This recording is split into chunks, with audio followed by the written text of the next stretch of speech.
2 Tessalonicenses capítulo 1, verso 11 e 12 hoje. Diz assim a palavra do Senhor. Verso 11.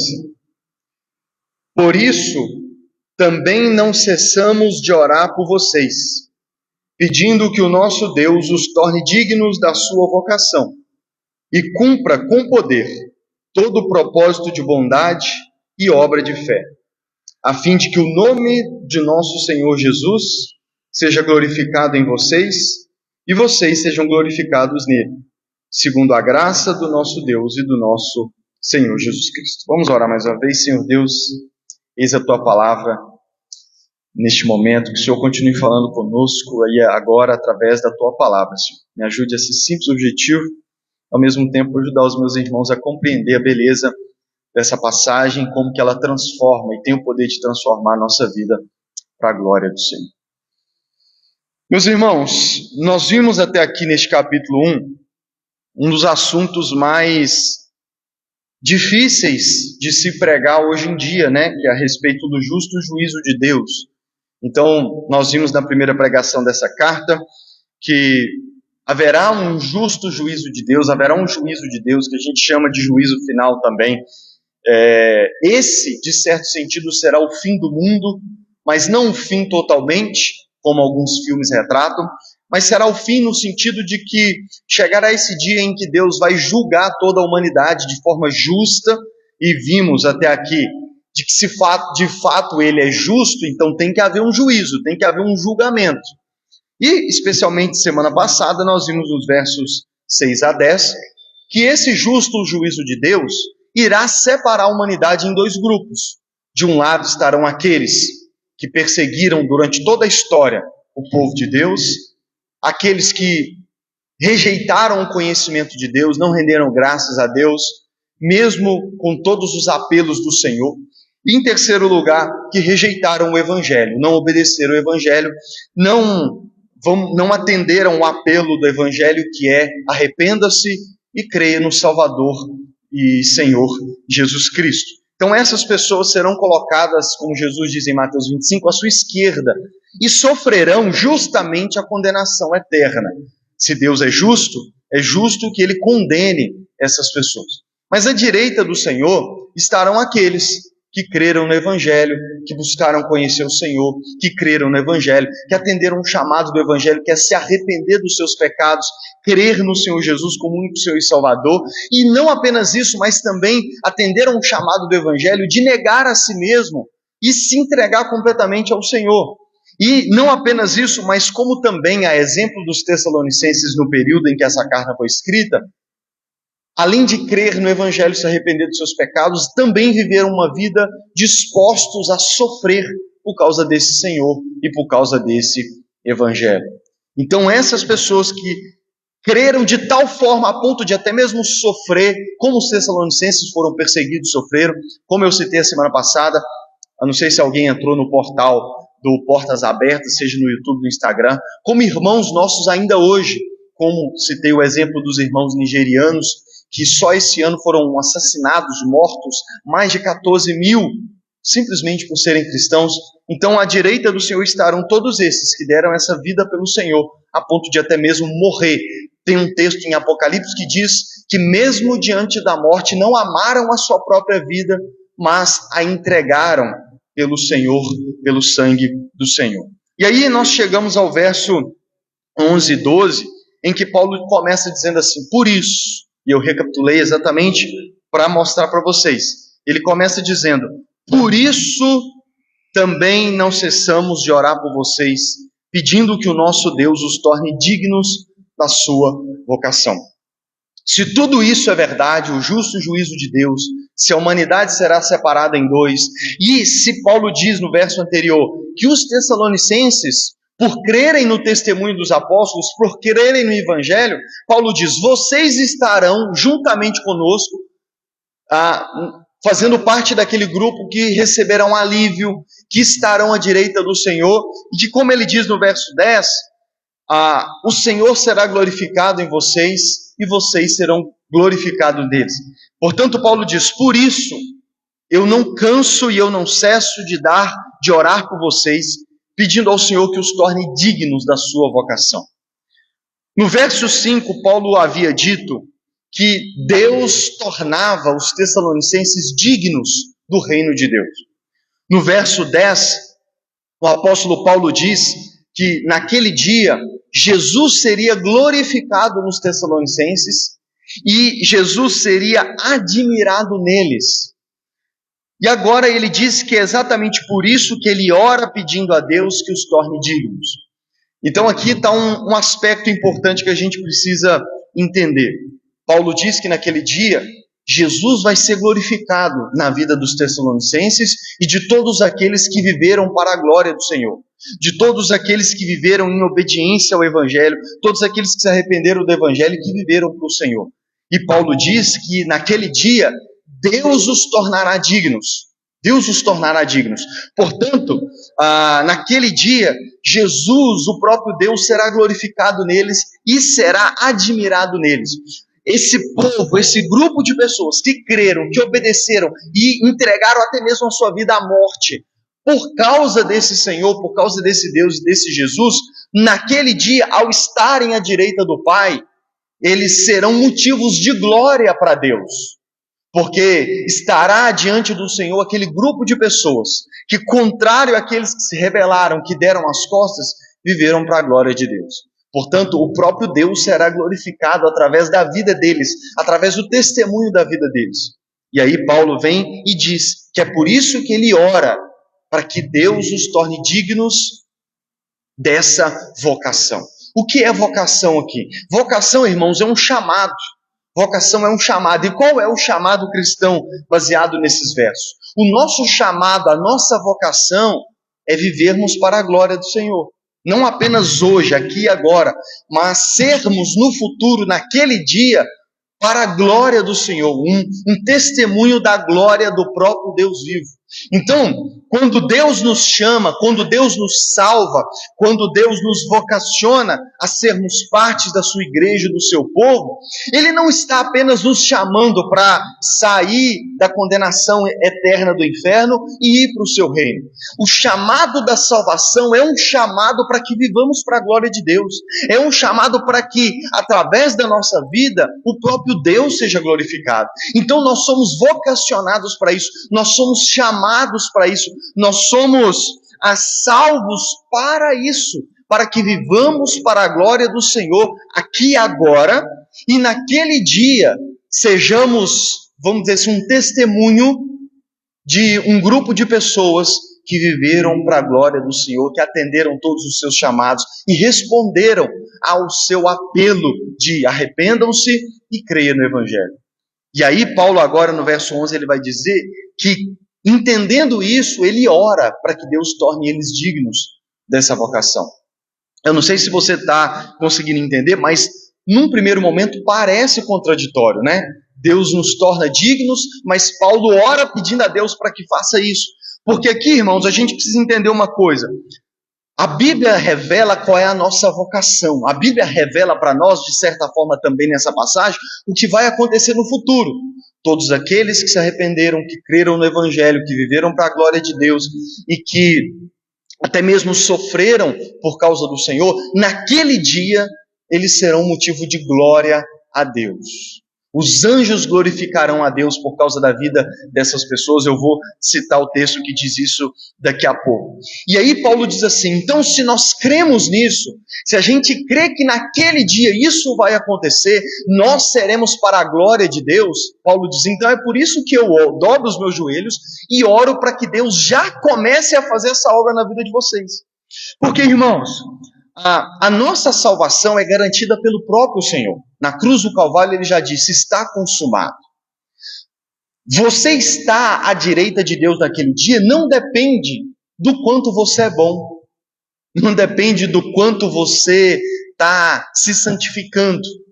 Estar à direita de Deus naquele dia, ser salvo, que é tudo sinônimo, é a mesma coisa, não é mérito nosso. Naquele dia, ao estar à direita de Deus, eu não vou poder virar para Deus e falar assim, Senhor, eu estou à sua direita aqui fazendo parte daqueles que te glorificam, mas é porque eu vivi a minha vida toda certinho. Mas é porque eu fiz tudo certinho na minha vida, te obedeci. A gente, é o que a Bíblia chama de se vangloriar diante do Senhor. Não vai haver vanglória diante de Deus. Nenhum de nós vai bater no peito e vai falar assim, eu estou aqui porque eu mereço. Eu estou aqui porque eu fiz por onde. Não. Todos que estiverem à direita de Deus naquele dia, eles estarão lá simplesmente, não por mérito próprio, mas por causa daquilo que Jesus fez na cruz do Calvário. A obra consumada do Senhor é o que nos torna dignos daquele dia. É o que nos garante estar à direita de Deus. Portanto, se você faz parte do grupo daqueles que buscam conhecer o Senhor, que ao ouvir o apelo do Evangelho, você se arrependeu e continua se arrependendo dos seus pecados dia após dia, e crê em Jesus como o único e suficiente Salvador da sua vida e está disposto a viver para a glória dele a ponto de até mesmo sofrer, ser perseguido e morrer por ele se for preciso, naquele dia você estará à direita de Deus, mas não por mérito seu, mas porque ele garantiu a nossa salvação. Jesus garantiu que todos aqueles que nele creem, naquele dia estejam à direita de Deus Pai. Por isso que, de certo sentido, naquele dia, Deus não vai pegar você, avaliar você e dizer assim, deixa eu ver se você está digno de estar à minha direita. Ah, está digno, então vou te pôr à direita. Não está digno, vou te pôr à esquerda. Não, naquele dia não vai haver julgamento para nós, no sentido de que Deus não vai avaliar como foi a nossa vida, para então decidir de qual lado que a gente vai estar. Naquele dia, quando ele nos vê, quando ele olhar para a gente, ele já vai dizer o que Jesus diz em Mateus 25. Venha bendito de meu Pai para o lugar que está preparado para vocês desde a fundação do mundo. Mas por que ele vai fazer isso sem avaliar a gente naquele dia? Porque naquele dia ele vai olhar para o que aconteceu há quase 2000 anos atrás, para o que Cristo fez na cruz do Calvário, para quando ele disse, está consumado. E ele simplesmente vai ter uma coisa só, se você creu ou não nesse Jesus, se você atendeu ou não o apelo desse Evangelho. Agora, se você já creu em Cristo, se você crê em Jesus, então naquele dia não vai ter avaliação. Ele simplesmente vai dizer, pode vir e fique à minha direita. Mas não pela forma que você viveu, mas por causa da forma que Cristo viveu e se entregou por mim e por você. Então, a nossa salvação, o nosso estar à direita de Deus já está garantido, já foi garantido por nós, por Cristo Jesus. Deixa eu dar um exemplo aqui. Você que é pai, já teve a experiência de um belo dia seu filho chegar na sua casa com uma outra criança, um outro jovem, que você nunca viu na sua vida? Mas ele chega, vira para você e simplesmente diz assim, mamãe, papai, esse aqui é um amiguinho meu da escola. O que você faz? Se avalia a pessoa, se revira? A maioria das vezes a gente simplesmente fala, não, então pode entrar. Qual que é seu nome, fulano? Por quê? Que você não conhece, mas é amigo do seu filho. Naquele dia, irmãos, todos aqueles que são amigos de Jesus, que são discípulos de Jesus, que creem em Jesus, o Pai não vai avaliar. Certo? O Pai vai dizer, venha bendito de meu Pai, para o lugar que está sendo preparado. Porque você creu no meu filho, porque você é amigo do meu filho, porque você foi salvo com o meu filho, porque o meu filho já garantiu que esses portões do céu da eternidade já fossem abertos para você, pode entrar. Agora, Paulo está dizendo que é o seguinte, se isso é verdade, se eu creio nisso, se eu tenho convicção e certeza de que será assim, Paulo diz, então é por isso que eu já oro, pedindo a Deus que agora comece a tornar vocês dignos. Então, irmãos, já é garantido, mas Deus não apenas garante a nossa salvação. Deus não salva a gente e depois larga a gente para a gente viver do jeito que quiser. Deus não salva, resgata a gente e agora diz assim, agora você pode continuar vivendo do jeito que você quiser e a gente se encontra naquele dia. Não. Paulo diz assim, é por isso que eu não cesso de orar por vocês, pedindo a Deus que os torne dignos. O que Paulo está dizendo? Paulo está dizendo que Deus, Ele salva você Mas a partir do momento em que Ele salva você, que garante a sua direita, o fato de você estar à direita dele, Ele começa a fazer uma obra na sua vida. Ele começa a, desde já, transformar você. É por isso que a gente diz assim, que a gente vem até Jesus como está, mas não permanece como está. Quem já ouviu isso ou já falou isso? Porque é exatamente isso. E é isso que Paulo está dizendo. Olha, a nossa salvação, ela é garantida pelo Senhor Jesus Cristo. Mas agora nós devemos orar, e eu oro, para que Deus agora também faça essa obra, que é o que a gente pregou eu preguei algumas semanas atrás, na pregação 23 da primeira carta, sobre a obra de santificação. Deus garante pelos méritos de Jesus o nosso estar à sua direita, mas isso não significa que Ele larga a gente para lá. Não. Paulo diz que Deus está atuando desde já na vida de todo aquele que Ele salvou, na vida de todo aquele que Ele, vamos dizer assim, colocou nele, você estará à minha direita. Então Deus começa a fazer isso, Deus começa a trabalhar, e é para isso que Paulo ora. Amém, irmãos? Por isso que eu disse também naquela pregação, que qual é a nossa postura no que diz respeito à santidade? Se aquilo que acontecerá no futuro é verdade, então eu já começo a orar pedindo a Deus que comece a fazer aqui agora. Senhor, se naquele dia eu vou estar digno, então eu já quero ser digno aqui agora. Se naquele dia já vai estar garantido que eu serei santo, que eu serei sem mancha, sem mácula, sem ruga, como ele diz em Efésios 5, então eu já quero que o Senhor faça essa obra na minha vida aqui agora. Todos aqueles que creem nisso, irmãos, e creem que aquele dia será dessa forma, eles já oram a Deus pedindo, Senhor, mas não deixa para aquele dia, já começa a fazer isso na minha vida aqui agora. Irmãos, não é uma postura cristã dizer assim, já que eu estou garantido naquele dia, eu posso viver do jeito que eu quero aqui agora. Já que, já viu as pessoas ter dúvida assim? Se eu sou salvo pela graça, pelo que Jesus fez, então quer dizer que eu posso fazer o que eu quero. E alguns vivem do jeito que quer e dizem que acreditam no Evangelho. Não. Essa não é uma postura cristã. Essa é uma postura que abusa da graça. Paulo vai tratar disso em Romanos 6 também, até mais detalhadamente. Não é porque eu sou salvo pela graça que eu vou abusar dela. Eu vou continuar pecando só porque eu sou salvo pela graça? Pergunta Paulo em Romanos. Óbvio que não. Por quê? Porque a postura de um verdadeiro cristão, a postura de um cristão que já nasceu de novo e que de fato teve um encontro com Jesus, não é, já que aquele dia eu estou garantido, eu vou viver aqui do jeito que eu quiser. Não. A postura do verdadeiro coração nascido de novo já que eu serei desse jeito naquele dia, Senhor, então eu já quero ser assim agora. Quem está entendendo a diferença? Eu já quero, se naquele dia o Senhor vai ter me tornado completamente digno, eu já quero que o Senhor comece aqui agora. Senhor, já tira de mim tudo aquilo que não glorifica o Senhor aqui agora. Já começa essa transformação na minha vida, e é aqui que, como eu disse naquela pregação, é aqui que a nossa santidade, a nossa postura, as nossas ações, e no caso do apóstolo Paulo, a exemplo do apóstolo Paulo, até mesmo as nossas orações se alinham com a vontade do Senhor, se alinham com a realidade daquele dia. Se eu vou ser assim naquele dia, eu já quero ser assim agora. Eu já quero começar a ser assim agora. Se naquele dia a minha vida vai glorificar o Senhor, eu já quero que a minha vida aqui agora glorifique o Senhor.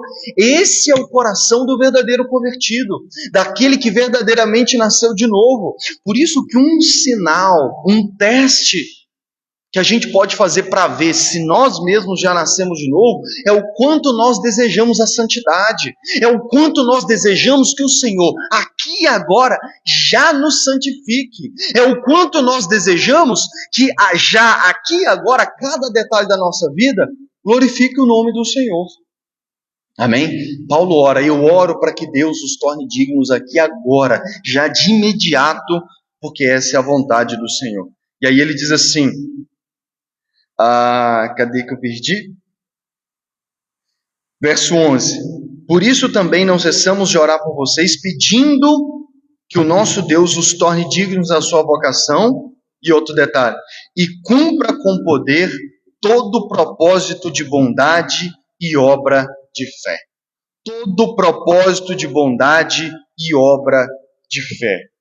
Ou seja, Paulo ora para que Deus cumpra todo o propósito dele mesmo, de bondade e toda a obra de fé na nossa vida. Meus irmãos, você também já deve ter ouvido isso, ou até mesmo evangelizando, já talvez já disse isso para alguém. Deus tem um propósito na sua vida. Deus tem um plano na sua vida. Meus irmãos, isso é verdade. Porque esse texto está dizendo isso.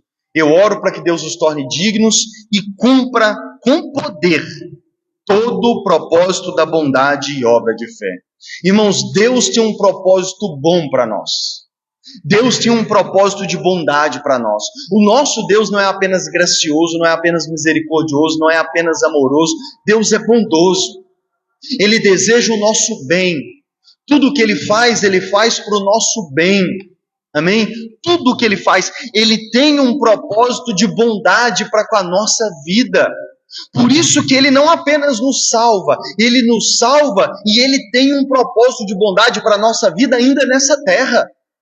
Já se perguntou por que Deus, ao me salvar, ao fazer com que eu nascesse de novo, já não imediatamente me levou para a eternidade, me levou para o céu? Porque Ele tem um bom propósito para nós ainda nessa terra. Deus quer fazer algo na nossa vida ainda nessa terra. E Paulo chama isso de o propósito da sua bondade. Desde o Antigo Testamento, Deus já falava isso para o seu povo. Um texto muito conhecido, Jeremias 29:11, Deus diz assim: eu é que sei os pensamentos que tenho a respeito de vocês, diz o Senhor. São pensamentos de paz e não de mal, para dar-lhes um futuro e uma esperança. Ele está prometendo isso para o povo de Israel, mas também se aplica a nós. Deus é que sabe, irmãos, a gente não tem noção dos bons propósitos da bondade de Deus para com a nossa vida. Paulo em Filipenses ele diz que Deus ele faz mais do que pedimos ou pensamos. Por quê? Porque os planos da bondade de Deus para com a nossa vida são muito maiores do que os nossos mesmos. Irmãos, é por isso que a gente não precisa ficar mendigando ao Senhor que Ele faça coisas boas na nossa vida. Eu não acredito na teologia ou nos ensinamentos que incentivam você a ficar todo dia ali, sabe, assim, ó, pedindo ao Senhor, clamando ao Senhor, mendigando ao Senhor, coisas lá, Senhor, faz isso na minha vida, faz aquilo outro na minha vida. Entendo o que eu vou dizer aqui, tá? Para não ser interpretado mal.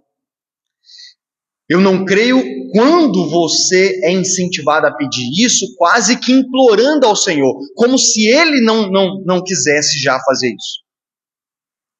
Porque a Bíblia diz que Deus já tem um propósito de bondade para conosco. Portanto, tudo que a gente precisa orar, como Paulo, é: Senhor, cumpra na minha vida o propósito da sua bondade na minha vida.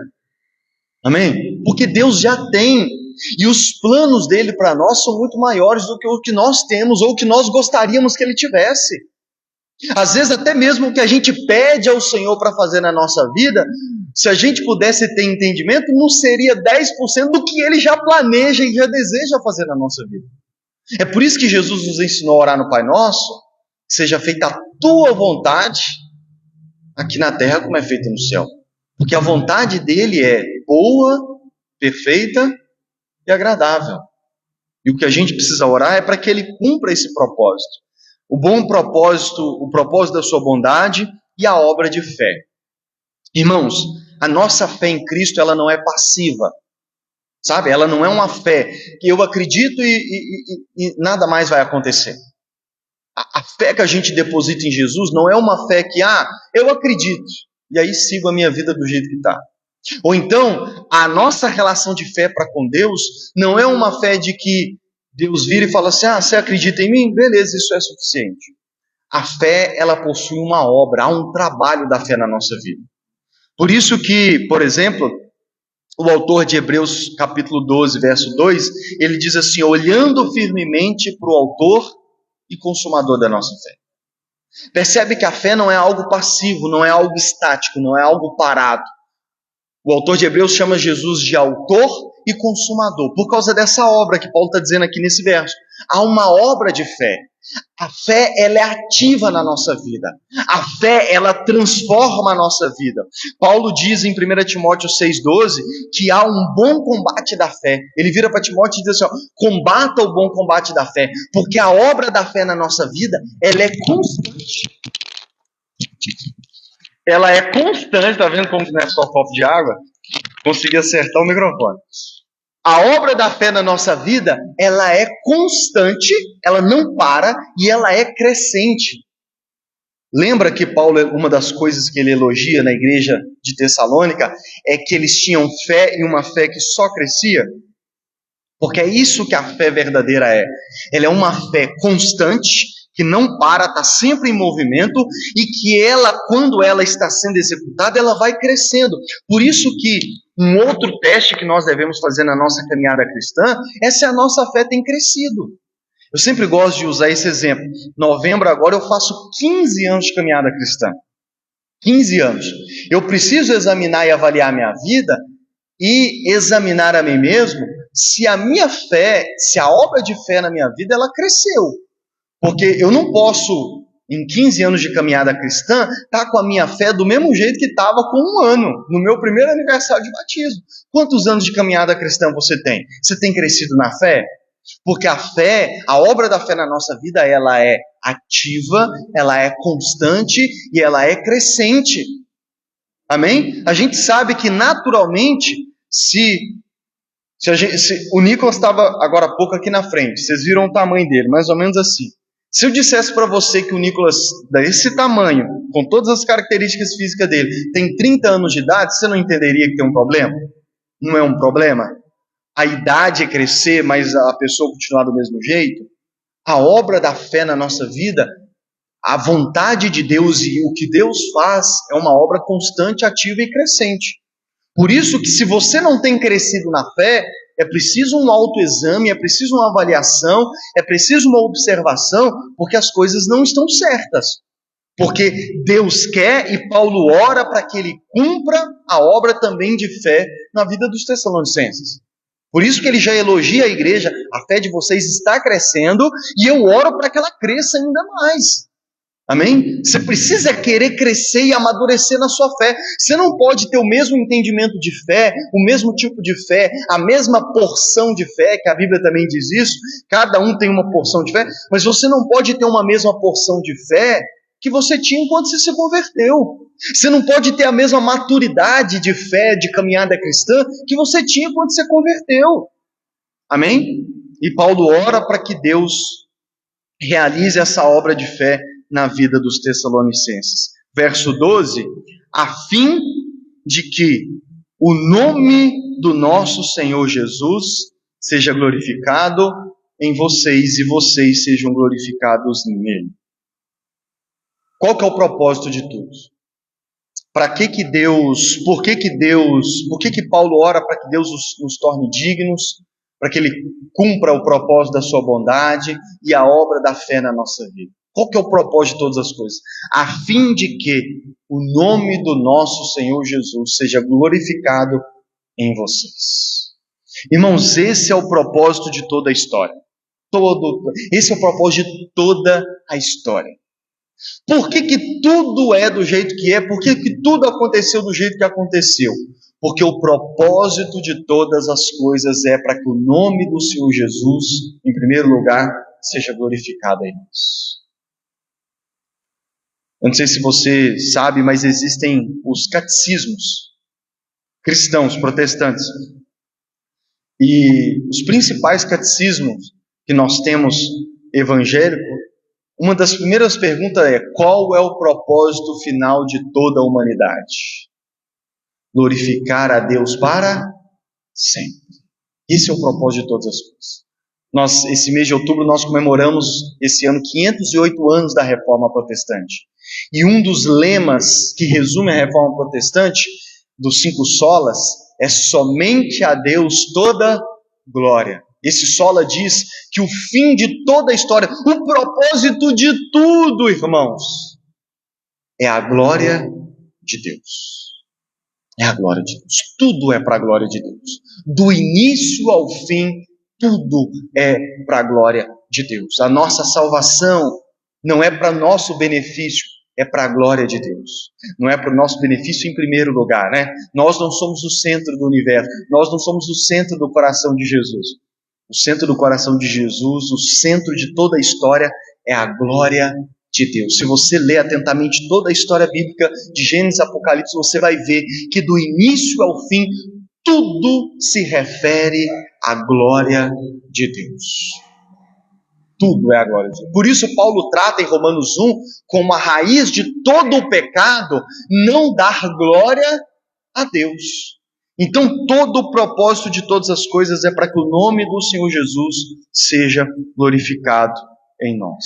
Por isso ele já disse no verso 10 que naquele dia vai ser o dia em que o nome do Senhor será glorificado em nós. Jesus, eu citei semana passada em João 17, diz que toda a sua vida teve esse propósito: glorificar o Pai na terra. E esse deve ser o propósito de tudo que Deus faz na nossa vida. Nossa vida de fé, de amor, de perseverança em meio aos sofrimentos, a nossa vida de bons frutos. Por que você deve fazer boas obras? Jesus diz em Mateus 5, para que o nosso Pai que está no céu seja glorificado. Tudo, irmãos. Para que a gente se reúne no culto no domingo de manhã? Ou no domingo à noite? É para a glória de Deus. Amém? Em algum momento eu já preguei isso, de que você não vem para o culto para receber. Hoje eu vou no culto para que o Senhor me renove, para que o Senhor me fortaleça, para que o Senhor mude a minha vida, para que o Senhor me dê uma palavra para que eu comece a semana bem empolgado. Eu vou no culto porque a minha vida está isso, está aquilo. Não. Isso tudo acontece. Mas o propósito de fazer você sair de casa, em primeiro lugar, eu vou para o culto para a glória de Deus. Tanto que em alguma pregação minha antiga aí, eu disse que ainda que você entre no culto do jeito que você está e saia do culto do mesmo jeito que você entrou, ainda assim você deve sair glorificando a Deus, porque você não vem no culto para buscar uma bênção você vem para a glória de Deus. Esse deve ser o seu principal motivo. É claro que nós acabamos de ver que Deus tem um propósito de bondade, que Deus tem uma obra de fé, e isso faz com que no culto Deus trabalhe na nossa vida. Mas o motivo de te fazer levantar da cama no domingo de manhã, trocar de roupa, vestir sua melhor roupa, de sair e vir, deve ser em primeiro lugar a glória de Deus. Não deve ser, eu vou lá porque eu gosto do pastor, eu vou lá porque eu gosto dos irmãos. Em primeiro lugar, irmãos, deve ser a glória de Deus. Amém? Deve ser a glória de Deus. Tudo deve ser para a glória de Deus. Porque naquele dia, a nossa vida, a vida dos que creem, serão para a glória de Deus. O Pai será glorificado neles. Naquele dia, à direita de Deus está aquela multidão de pessoas que viveram para a glória de Deus. O Pai será glorificado. Amém? E ele continua dizendo, e vocês sejam glorificados nele. Aqui é uma consequência da nossa vida para a glória de Deus. Lucas, faz sentido servir a Deus? O que eu ganho ao servir a Deus, ao viver para a glória de Deus? Esse não deveria ser o seu primeiro pensamento. Como eu disse, a glória de Deus deve ser o nosso primeiro pensamento e motivo. Mas nós ganharemos, nós seremos beneficiados. Por isso que o John Piper, ele diz que por que nós devemos viver? Há quem diga assim, não, aí esse Deus ele tem um ego muito grande, né? Fazer com que tudo seja para a glória dele. Pode parecer um Deus até narcisista, né? Que tudo é para a sua própria glória. Mas aí o John Piper, ele diz assim, que o que a gente não entende é que a Bíblia diz que quando nós vivemos para a glória desse Deus, nós somos beneficiados. E nós não somos beneficiados de nenhuma outra forma. Se você decidir viver para a glória de sua mesmo, eu vou viver para mim mesmo, o destino final seu A gente não colhe coisas boas quando a gente vive para o nosso próprio umbigo. Colhe? Se você já tentou viver parte da sua vida para o seu próprio umbigo, você viu que as coisas não dão certo. Agora, quando nós buscamos, nos voltamos para viver para a glória de Deus, irmãos, aí então a gente vê o bom propósito de Deus ser cumprido na nossa vida, a obra de fé ser cumprida, e a Bíblia diz que naquele dia nós seremos glorificados nele. Isso significa, como Paulo diz em 1 Coríntios 15, que naquele dia nós seremos transformados e receberemos um corpo glorioso. Nós receberemos um novo corpo, que não haverá doença, não haverá limitação, seremos glorificados nesse sentido e viveremos na eternidade com um outro corpo, um corpo de glória, diz a Bíblia. Mas não apenas isso, mas naquele dia também, como ele diz em 2 Coríntios capítulo 3, e João diz na sua primeira carta capítulo 3, nós seremos perfeitamente parecidos com Jesus. Hoje nós devemos ser imitadores de Jesus, devemos buscar ser parecidos com Ele. A obra da santificação é Deus nos tornando cada vez mais parecidos com Ele, mas nessa vida nós ainda não seremos perfeitamente iguais a Jesus. Mas a boa notícia é que na eternidade nós seremos tornados perfeitamente à imagem e semelhança do seu Filho. Irmão, se nós conhecemos Jesus, quem aqui não gostaria de ser perfeitamente igual a Jesus? Amém? No amor, na misericórdia. Naquele dia seremos. E olha que coisa boa. Irmão, se eu pudesse dizer para você assim, se eu pudesse dizer que a melhor coisa que Deus pode fazer na nossa vida é tornar você parecido com Jesus, você não concordaria, não? Por isso que naquele dia ser glorificado nele é que nós seremos tornados perfeitamente parecidos com o Senhor Jesus. E em terceiro lugar, ser glorificado nele significa que, vamos lá,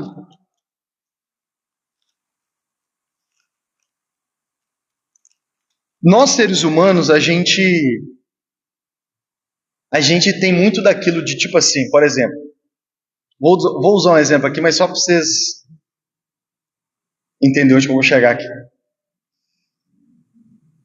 Teve o Celebrar lá, né? E aí me chamaram lá em cima lá, depois bati uma foto e tal. Aí, nos dias seguintes, várias pessoas falaram, você tá chique, hein? Eu vi você lá tirando foto com o prefeito, depois eu vi você fazendo vídeo. Por quê? Porque para as pessoas é uma pampa, né? Pô, você tá lá com o prefeito, você gravar um vídeo, você... Agora imagina, irmãos, isso tudo não é nada, tá? Não é nada.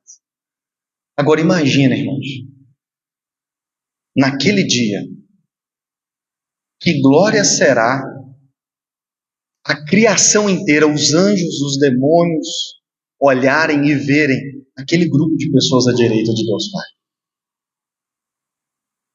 Naquele dia, irmãos, a gente não vai estar sendo glorificado, em certo sentido, porque a gente está do lado do prefeito da nossa cidade. Ou do lado de um famoso. O pessoal, quando vê famoso, quer tirar uma foto, né? E depois posta, tirei foto com um famoso. Porque aquele sentimento de trazer glória, eu estava com a pessoa.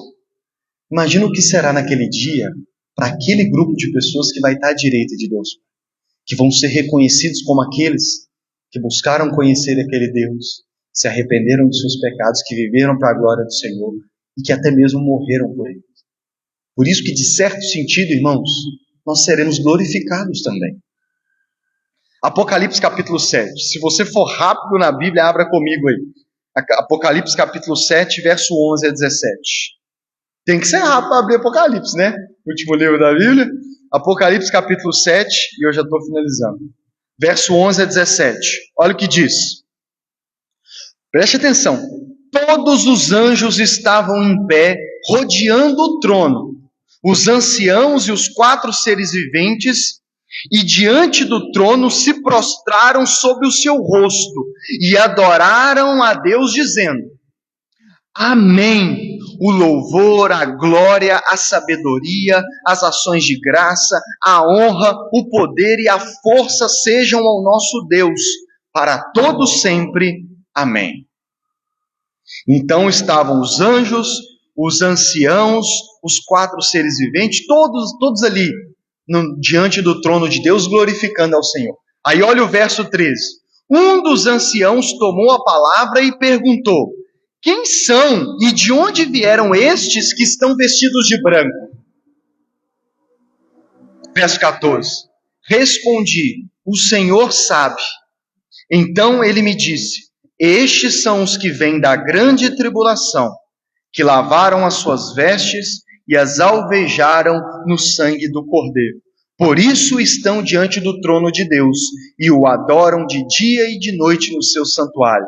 E aquele que está assentado no trono estenderá sobre eles o seu tabernáculo. Jamais terão fome, nunca mais terão sede, não cairá sobre eles o sol, nem qualquer outro calor forte, pois o Cordeiro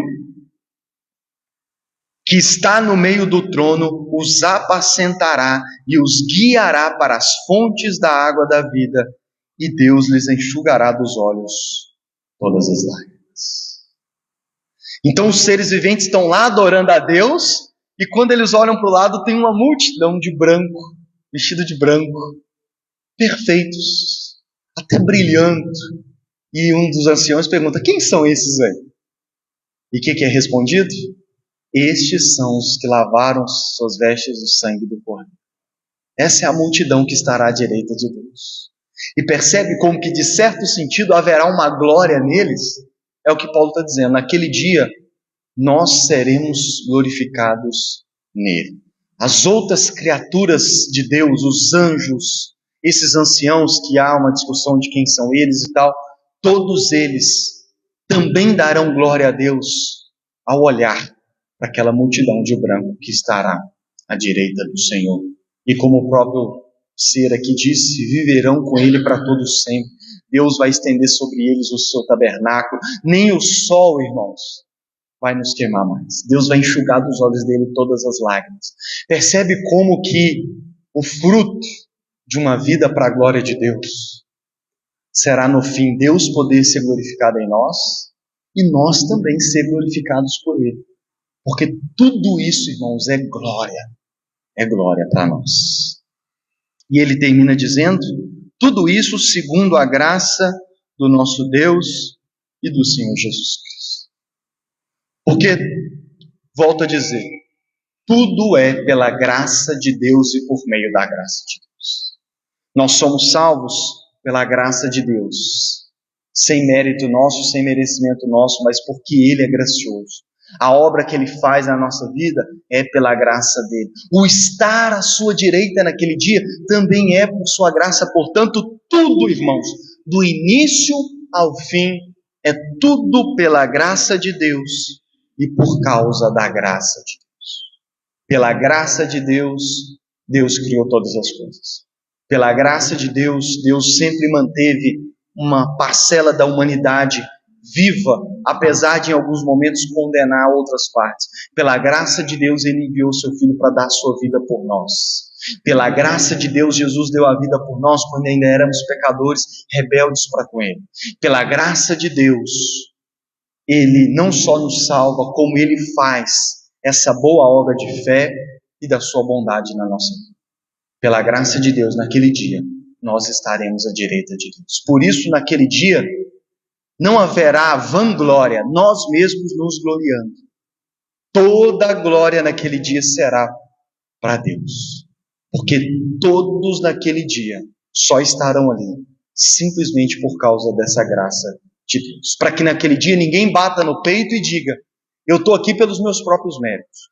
Todos nós que estivemos lá, levantaremos a nossa voz e diremos, glória, honra, poder, majestade, tudo ao nosso Deus, que do início ao fim fez tudo por causa da sua graça, do seu amor, da sua bondade, para com o seu povo, para com aqueles que o seguiram, para com aqueles que atenderam o chamado da sua vocação.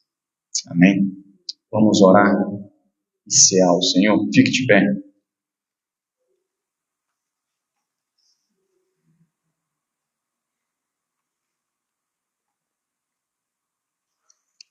Por isso, se você crê em tudo isso, nasceu de novo, então já comece desde já a viver para a glória de Deus e a pedir que o Senhor faça na sua vida toda essa obra para a glória dele. Nós vamos orar agora e consagrar os elementos da ceia. Se alguém pode vir me ajudar aqui. Robin, encerra aqui para mim primeiro.